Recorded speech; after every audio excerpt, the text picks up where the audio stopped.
তোয়া সিদ্দিকী হুজুর বলছেন যে নওশাদকে মমতা ব্যানার্জির কথা শুনতে হবে, নতুবা ওই ভাঙড়ে এই ফুরফুরারে কোনো পীরজাদা বংশের কাউকে তৃণমূল প্রার্থী করে দাঁড় করানোর সম্ভাবনা তিনি উস্কে দিলেন। কি বলবেন? আমি একটা বোমবাস্তি করে দেবো এক্ষুনি আপনাকে। পীর সাহেব পরিবারের কোনো একজনকে ভাঙড়ি দাঁড় করাবে উনি। আশা করি আমার বংশের কোনো ছেলে ভাঙড়ে দাঁড়াবে না। তোয়া হুজুর যদি দাঁড়ান তাহলে তৃণমূলের সমর্থন পাবে, সেই সঙ্গে সঙ্গে ক্যানিং পুরের বিধায়ক শওকত মোল্লাও তাকে সমর্থন করবেন। ইতিমধ্যেই তোয়া হুজুর এবং শওকত মোল্লার সাথে খুব ভালো সম্পর্ক, তাহলে উনি তো জিতে যেতে পারে ভাঙড়ে। হ্যাঁ, সেটা আমি দেখতে চাই তো, সেটা যে বলছি তো, দাঁড়াতে পারেন না কেমন মাছ দুধ খেতে দেখি, দিতে আসুন না, জিপ পাশে ফেলে দেবে আমরা ভাইপো। কি বলেন, আমার ভাইপো নাই, জিপটা পাশে ফেলে দেবে, ঘুমটা ছিনিয়ে দেবে, দাঁড়াতে বললো না দেখি, আমরা ওইটা চাইছি দাঁড়াক, একটু হোক দেখি কিরম দাঁড়া। কেমন ভাঙড়ের মানুষ ওনাকে মেনে নেয়, ভাঙড়ের মানুষ ওনাকে টেনে ফেলে দিয়েছি, কেউ নেবে না ওনাকে। আমি চ্যালেঞ্জ করছি ইনশাল্লাহ, খোদা আল্লাহ শকর করে বলছি। ভাইপোদের প্রচার করতে যাবেন ভাঙড়ে? আমাকে প্রচার করতে হয়নি, ভাইপোর প্রচার মালিকের তরফে বাংলার মানুষ প্রচার করছে, বাংলার মানুষ পাশে দাঁড়িয়ে আছে আগামী দিনের জন্যে। যখন শুরু হবে তখন বুঝতে পারবেন কত ধানে কত চাল, এই আগামীর ভোটে বুঝতে পারবেন। এইবারে ভাঙড়ে নওশাদকে হারাবার জন্য যে কোনো একজনকে তুলবেন, এইটাই ওনার মাথায় খেলছে, এটাই উনি বলতে চাইছেন। তবে আশা করি আমার বংশের কোনো ছেলে ভাঙড়ে দাঁড়াবে না। কি বুঝলেন? হ্যাঁ, উনিও নিজেও পারবে না, যিনি বলছেন উনিও পারবে না, ওনার ক্ষমতা নেই, তো ফচকে কি আমার ভাইপো তো অল্প বয়স কম, কি বুঝলেন না? বিধায়ক নওশাদ, পীরজাদা নওশাদ সাহেব, তিনি ভাঙড়ের বিধায়ক হয়ে আছেন। হ্যাঁ, তেনাকে হারাবার জন্যে আপনার অন্য পীরজাদাকে দাঁড় করিয়ে দেবেন, দেখেন চেষ্টা করে। আমি ইনশাল্লাহ বলে ভবিষ্যৎ করে বাণী করে দিচ্ছি, ওখানে কেউ দাঁড়াবে না, কোনো পীরজাদা দাঁড়াবে না আমার বংশের। হ্যাঁ, উনি দাঁড়াতে পারেন, ওনাকে দাঁড়াতে বলুন, দেখি কেমন মায়ের দুধ খেয়েছে, কত বড় হিম্মত আছে। ক্ষমতা থেকে দাঁড়াও ভাইপের বিষয়ে, দাঁড়াবার ক্ষমতা আছে, কেতিয়ে পড়ে যাবে পাশে, উল্টে পড়ে যাবে। ওই ভাঙড়ের কোনো মানুষ তোমার মুখের দিকে দেখবে, চেয়ে দেখবে না, ঘৃণা করে তোমাকে।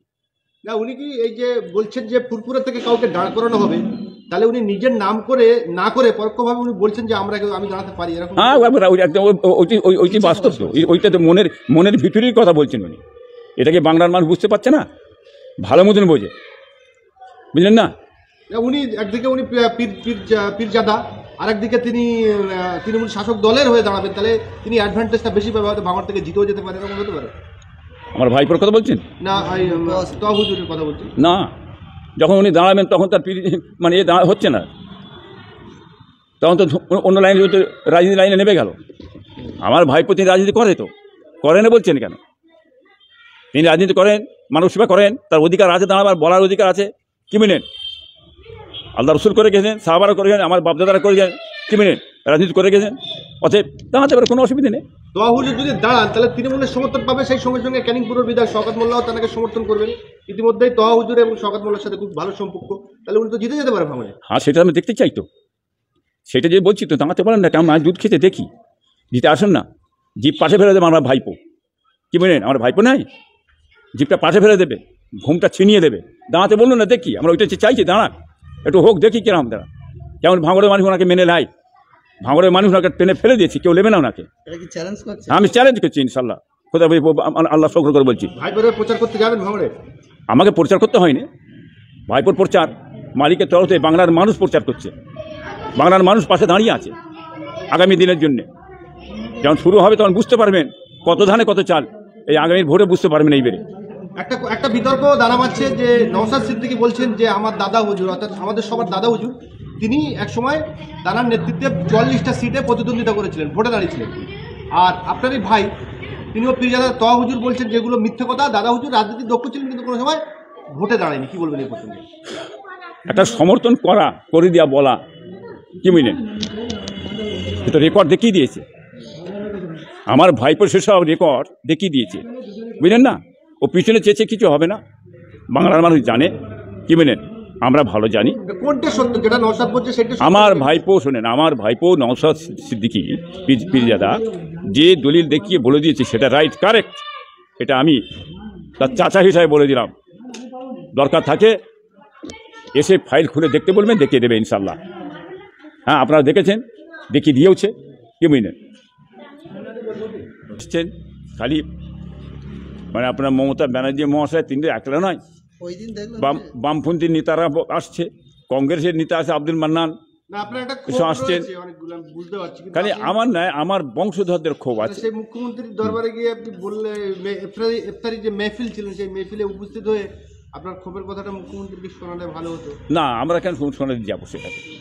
তিনি যখন সেই সময় চিনতে পারলেন না, তাহলে আমরা এখন কি করে চিনি বলুন? তিনি এসছেন যে উদ্দেশ্যে এসছেন, তিনি তার উদ্দেশ্য কাজ সফল করে তিনি চলে যান, কি বুঝলেন। 10 বছর পরে এলেন, কারণটা কি? সামনে ইলেকশন 26-এ, 1 বছর ঘুরলেই।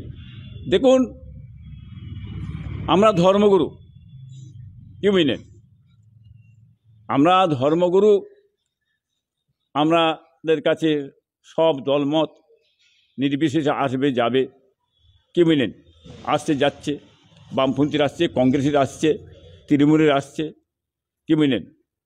হ্যাঁ, কল্যাণ ব্যানার্জি আমার কাছে এসছেন, এবারে যিনি ইয়ে হয়েছেন তিনি এসছেন, কি বুঝলেন।